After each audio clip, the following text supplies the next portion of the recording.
good people, for coming. I've called this press conference to address the very sad situation in Olkalou, where President William Ruto has ordered a massacre on the Kikuyu people in Olkalou in a futile attempt to force them to elect a UDA candidate.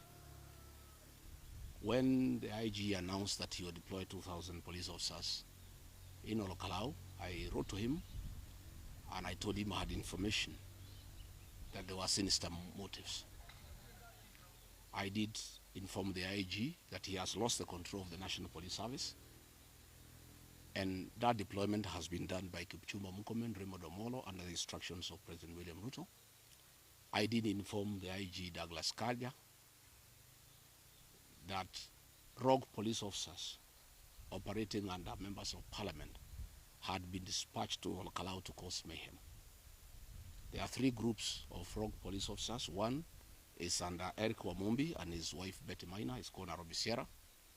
Another one is under Dennis Itumbe, and another rogue 40 officers under Charles Karondo of the Communication Authority.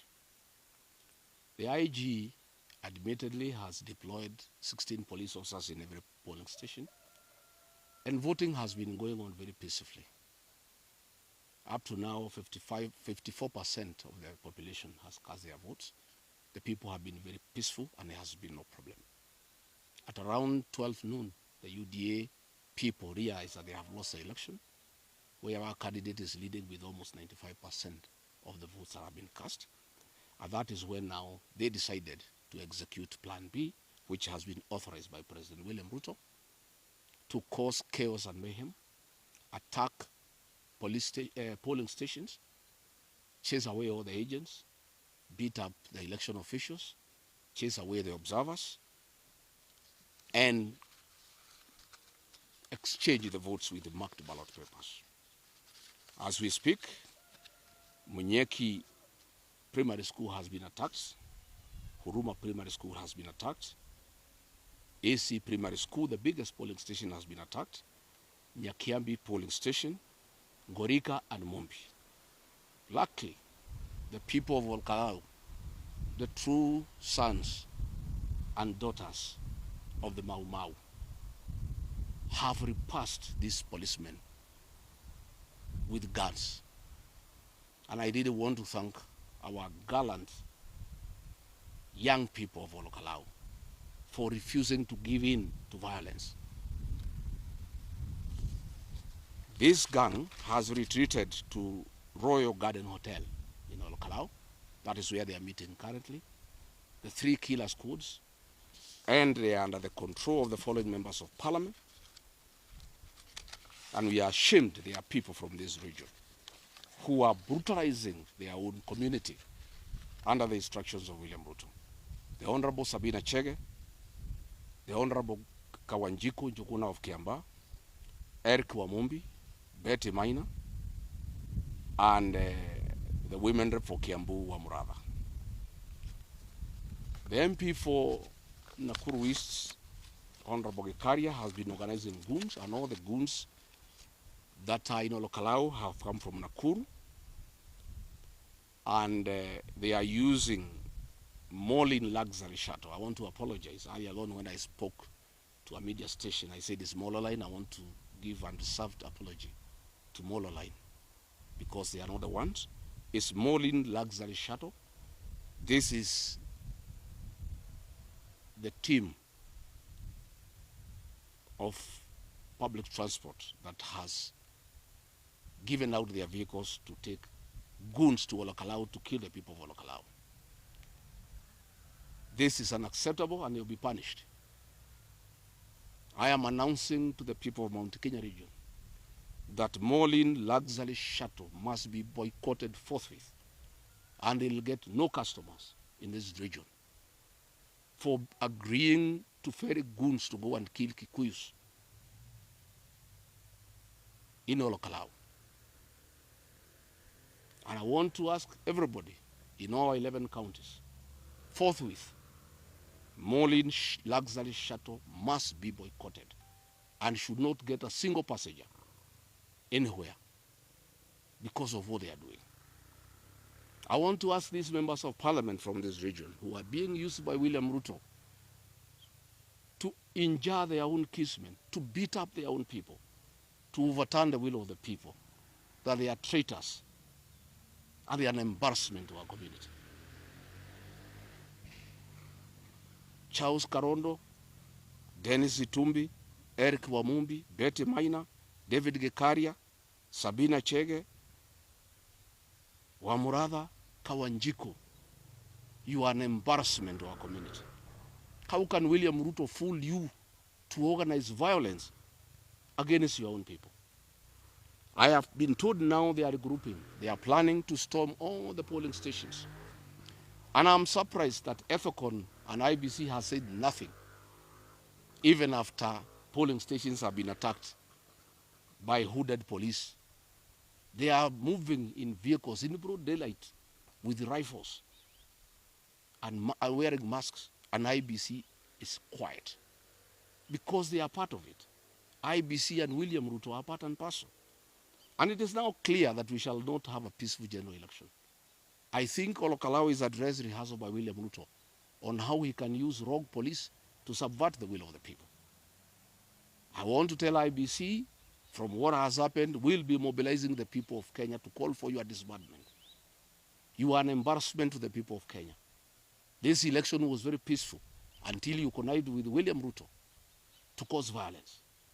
These people now have retreated to Royal Garden Hotel, where they are planning to storm all polling stations and disrupt the counting and overturn the will of the people. I am calling upon the people of Olkalou, all of them who voted, to go back to the polling stations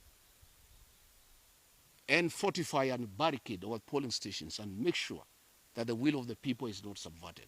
I want to tell William Ruto, I'm sure you want to kill the Kikuyu population because you have a beef with us. You must start today with Olkalou. For you to steal this election, you must kill the people of Olkalou. And that is, if that is what you have decided, to kill the people of Olkalou, please go ahead. And I'm asking everybody from Olkalou, all our young men, women, old men, to go back to the polling stations and fortify them and stop these police goons from subverting the will of the people. We cannot allow William Ruto to subvert the will of the people, to successfully conduct a pilot on how he shall force the people of Kenya to elect him as president next year. IG Douglas Kanja, much I sympathize with you. You are an embarrassment to our people here, not just in Nyeri, but the mountain. This afternoon, Douglas Kanja is my neighbor here. I called a common friend and asked him to call Douglas Kanja and put him on speakerphone and pose to him two questions. Why is he allowing William Ruto to use him to kill and maim his kinsmen from the mountain? I asked him to ask him, why has he surrendered the command of the National Police Service to Kipchumba Murkomen and his tribesmen? Because these are Ruto and his tribesmen who have declared war on the Kikuyu people. And Kanja told that person, and I heard clearly, that he has no control of the National Police Service, and what is happening in Olkalou has the direct authority of William Ruto, and there's nothing he can do. He was crying, saying how sad he is, saying that his work has been taken over by Kipchumba Murkomen, and he's even contemplating resignation ahead of his impending retirement. It is therefore confirmed that this massacre that is going on in Olkalou has been authorized by William Ruto himself.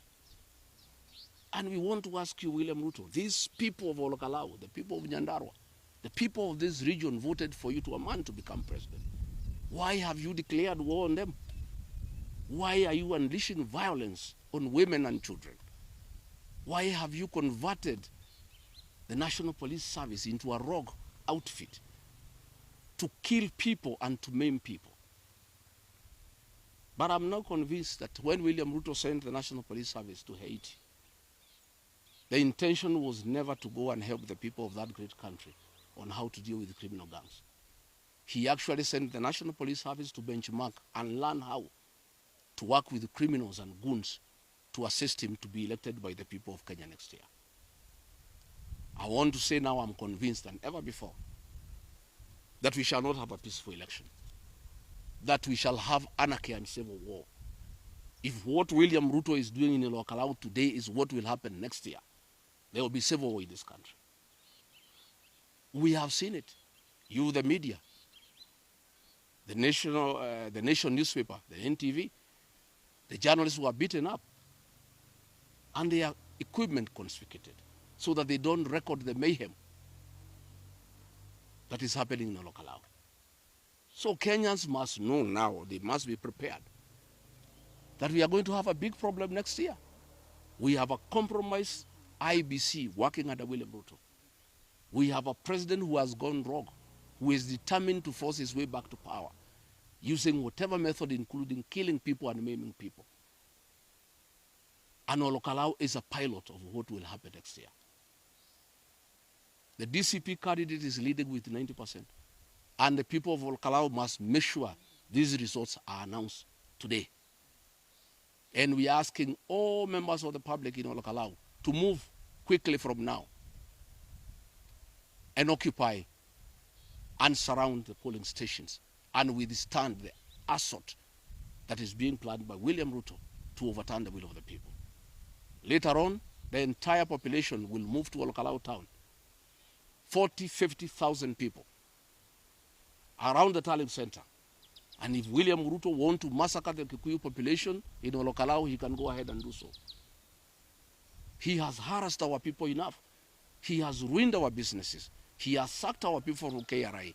He has sacked our people from the army. He has sacked our people from the civil service. He has attacked our churches. He has made sure our pending bills are not paid. He has attacked us in churches. Now he has decided that he will force us to elect people from his party. And he is prepared to kill people. He is prepared to unleash violence on the Kikuyu population because of his hatred for this community. What has happened today is an eye-opener to my people. Please wake up and know now that William Ruto means very bad thing for our community. And all those of you who work with him, you are traitors of our community. You are shameless. Nobody can believe that Kikuyu's member of parliament can join William Ruto to kill their own kinsmen because of an election. And all of them will be voted out, I can assure you. No member of parliament or senate working with William Ruto to unleash violence on our people will be re-elected. And Moses Kuria, shame on you. You are organizing gangs and goons to attack our people in Olkalou. For the longest, you have been organizing goons to attack businesses belonging to the Kikuyu nation. Our people have really suffered under your hands. How much money do you Kikuyu traitors need from William Ruto to betray your people and turn against them, and brutalize them, and maim them, and use guns? So I'm told tear gas is being assembled so that when they go to the polling stations and they find our people, they can use tear gas on them. I want to urge our people not to run away. Carry a bottle of water and Colgate to deal with the effects of tear gas. The people of Olkalou, the people of Nyandarua, are the true sons and daughters of the Mau Mau. They cannot be intimidated today. They must put up a fight, and a strong one. It is unfortunate that the man we gave our vote, whom we trusted with our vote, has turned against us. And he is unable to accept that we have a democratic right to choose whoever we want. He wants to force us to choose his candidate, and it will not happen. I'm told they want to try to overturn the results, and if they can't, they cause chaos so that the election is cancelled, and then they have another opportunity to repeat the election once more. Even if the election is repeated 10 times, the results will be the same. They have spent 14 billion shillings in projects in Olkalou. People have said no. They have spent 1.2 billion bribing voters. People have said no. That is the Kikuyu nation for you, Mr. William Ruto. You don't know the Kikuyu. You are touching a very raw nerve. You have now radicalized the Kikuyu nation beyond limit. And you face the consequences of a radicalized Kikuyu nation. And I'll be calling upon this community to boycott all your public meetings forthwith because you have declared war on the community. We cannot allow you to persecute this community further. You have done more than enough. You have done enough damage to this community. You have abused us. You have called us tribal. You have called us prostitutes. You have used all manner of adjectives to describe this community that gave you power. Now you have decided to use force, to use police to brutalize our people, using traitors from the community. Shame on them. Nobody can believe it. No other community joins another to fight their own people. Eric Wamumbi, Betty Maina, Charles Karodo, Dennis Itumbi, David Gikaria, Sabina Chege, Anu Amurada, Joguna Kawanjiku. What has happened to you? How do you feel today you are in Olkalou organizing police to brutalize your own people?